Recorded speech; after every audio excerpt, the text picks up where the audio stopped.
The first night I moved into the new apartment, I thought the breathing was my own. On the third night, I realized it was coming from the pillow next to me, where no one was lying. And by the seventh night, that breath began whispering my name. I stood in the middle of apartment number 7, on the 4th floor, and took a sorrowful breath.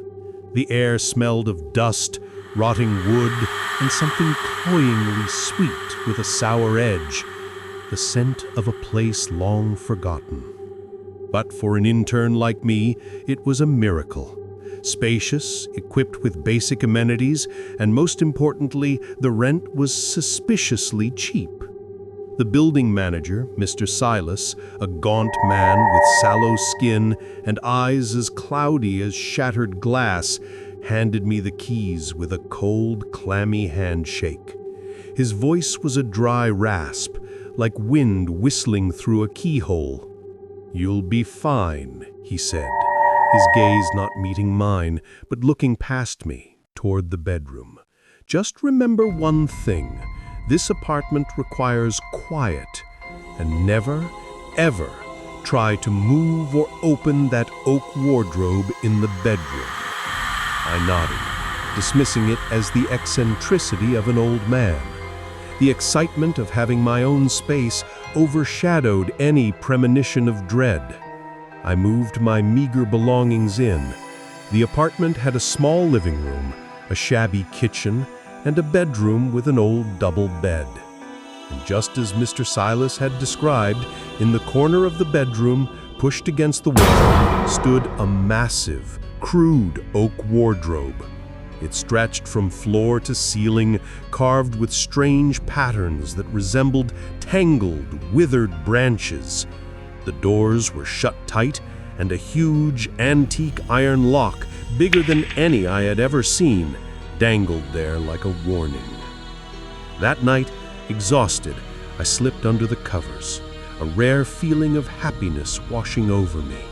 Sleep came quickly, and then I fell into the first nightmare. I awoke not to a noise, but to an overwhelming silence. The city's din outside seemed to be blocked by an invisible wall of glass. In that suffocating stillness, I heard it. A breath. It wasn't mine. My own breathing was shallow and rapid with fear. This was a slow, deep, and horribly wet respiration. It sounded like air bubbling through a waterlogged lung, a faint whistle at the end of each exhale. It came from the empty space on the bed, less than a hand's breadth away from me. My heart hammered against my ribs, a frantic bird trying to escape its cage. I lay frozen, my body rigid, not daring to move. I squeezed my eyes shut, hoping it was just a remnant of a dream. But the breathing continued, steady, slow, as if someone were sleeping soundly right beside me. The next day, I tried to convince myself I had been hallucinating from exhaustion. I spent the day cleaning, hoping that light and order would banish the insane thoughts. But when I stepped into the bathroom, I froze. On the mirror, fogged over from my shower, were handprints. Not the blurry smudges I might have accidentally made. These were distinct, clear fingerprints imprinted on the inside of the glass. They were small, clearly a woman's, and they weren't in a position for wiping the mirror. They were high up, near the frame, as if someone had pressed her hands against the glass from the other side, from within the wall. I stumbled back, my hands bracing against the cold sink. The reality of my isolation and vulnerability in this apartment became terrifyingly clear. My eyes were drawn back to the oak wardrobe. The daylight revealed details I hadn't noticed before. Long, deep scratches surrounded the seam of the doors. They didn't look like they were from moving furniture. They looked exactly like fingernail marks. That evening, I dared not sleep in the bed. I curled up on the armchair in the living room, But in the dead of night, I was startled awake by a touch. Something icy cold and trembling was stroking my hair with a sorrowful tenderness. A woman's voice, full of tears and despair, whispered right next to my ear. Her breath a chilling wisp. She locked me in here. I knocked, but no one heard. I bolted upright, screaming, flailing my arms into the empty air. There was only the cold. On the shoulder of my nightgown, a few long, reddish-brown hairs, a color not my own, drifted to the floor. I couldn't take it anymore. The next morning, dark circles under my eyes. I sought out Mrs. Agatha, the elderly neighbor at the end of the hall. The moment she saw me, she seemed to understand everything. I told her about the breathing, the voice, the hair. I didn't mention the wardrobe, but her kind eyes seemed to see it all. "Oh, you poor child," Mrs. Agatha sighed, her voice filled with pity. "That apartment, people rent it and then they leave. No one stays for long. They say it isn't..." "What happened there?" I asked, my voice trembling. She looked out the window, as if drawing courage from the daylight. "Many years ago, a young woman named Illangra lived there.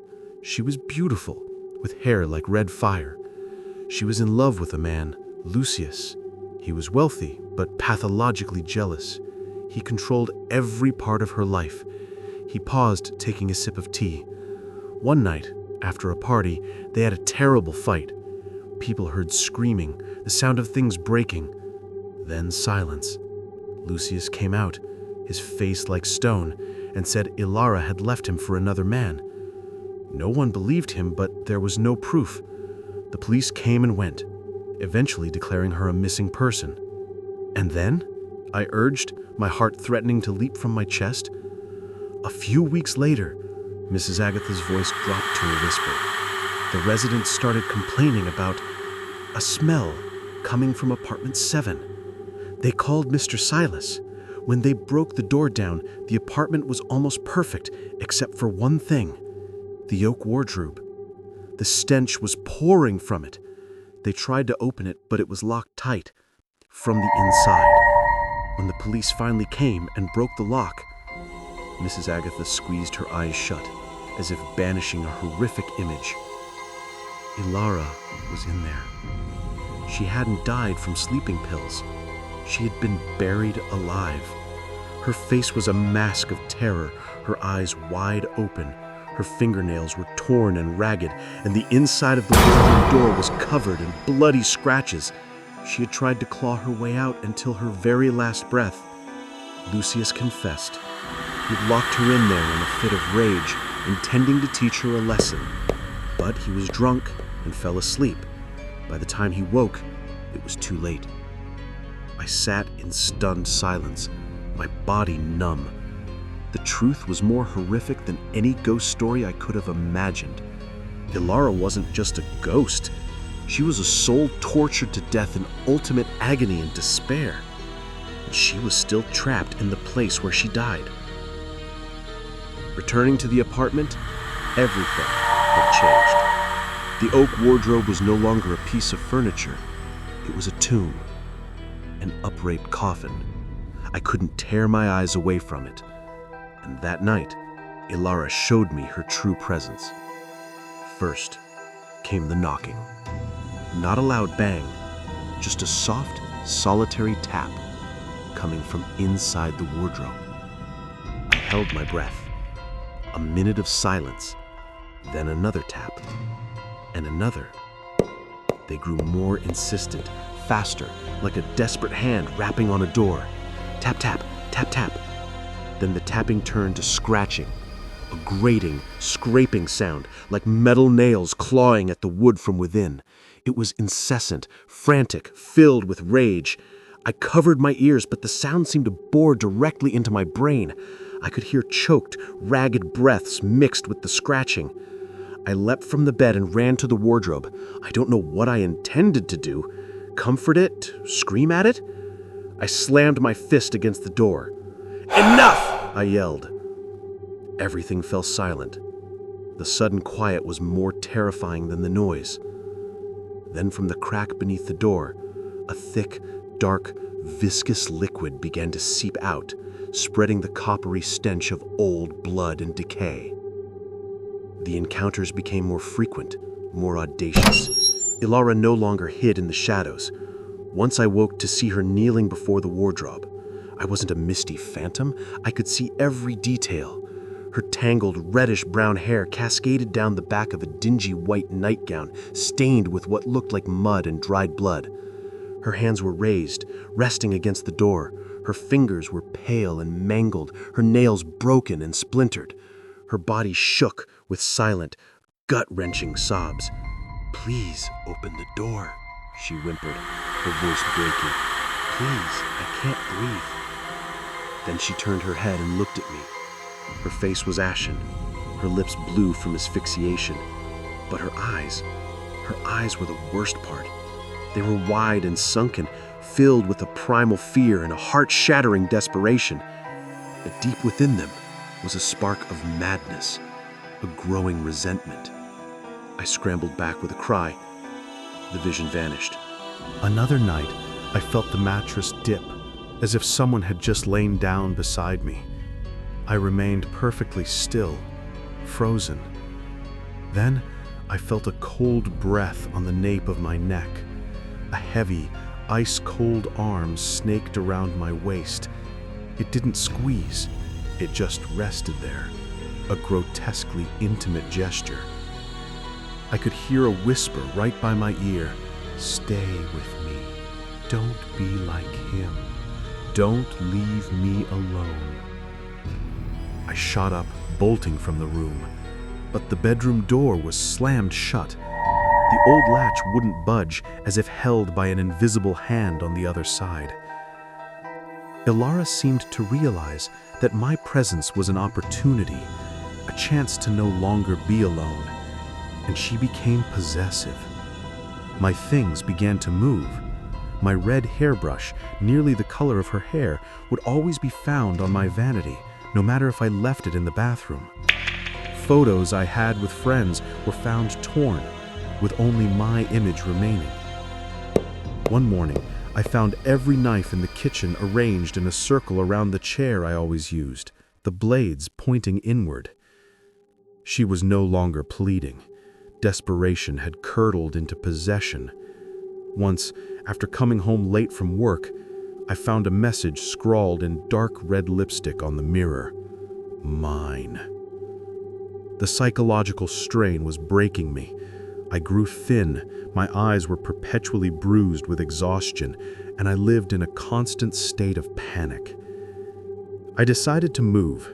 I packed my bags in the stark light of day. But as I reached for my suitcase, every light bulb in the apartment shattered. The windows slammed violently in their frames, and from the wardrobe a furious guttural growl erupted. No longer a woman's voice, but an animalistic sound of pure agony. "Traitor!" The shriek tore through my mind. The suitcase was ripped from my grasp and hurled against the wall. I fell to the floor, and in the dim twilight, I saw Ilara's specter manifest before me. This time, her face was twisted with rage. Her eyes were black pits, her hair standing on end like a furious flame. She swung her hand toward me, and I felt a stinging, ice-cold slap across my cheek.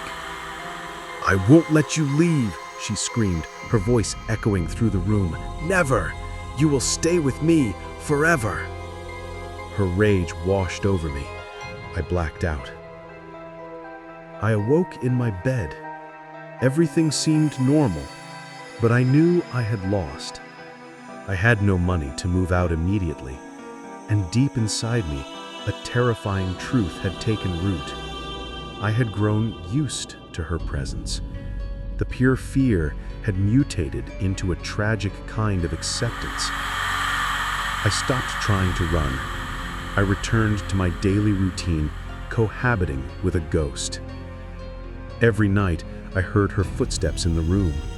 The wet breathing became a familiar background noise, and sometimes, on the coldest nights, I'd feel a phantom warmth radiating from the empty side of the bed, a gruesome comfort. I started talking to her, little things about my day, and sometimes, as if in response, the old radio would crackle to life with a bygone melody, or a page in a book would turn on its own. I knew I was losing my mind, or perhaps I was adapting to survive. And then one night, everything changed. The knocking started again, but this time, it wasn't coming from inside the wardrobe. Tap, tap, tap. It was coming from the other side of my bedroom door. Slow, patient. I sat up in bed, my heart racing. I knew this was coming. Ilara was no longer contained to the wardrobe.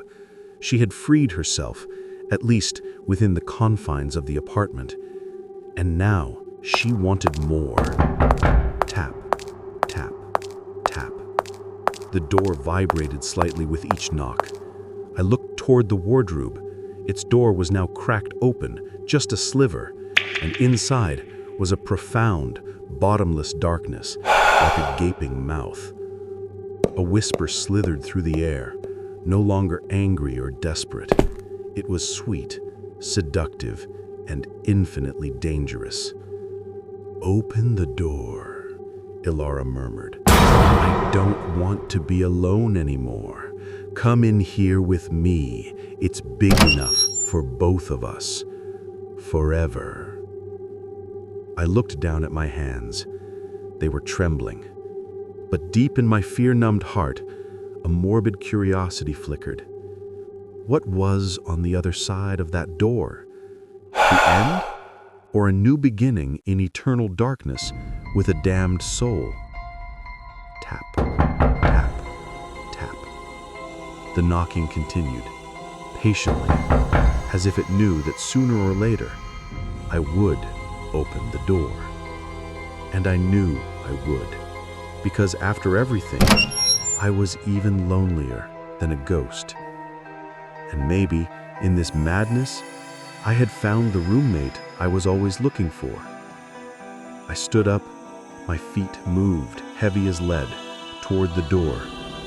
My trembling hand reached for the latch. Tap, tap, tap.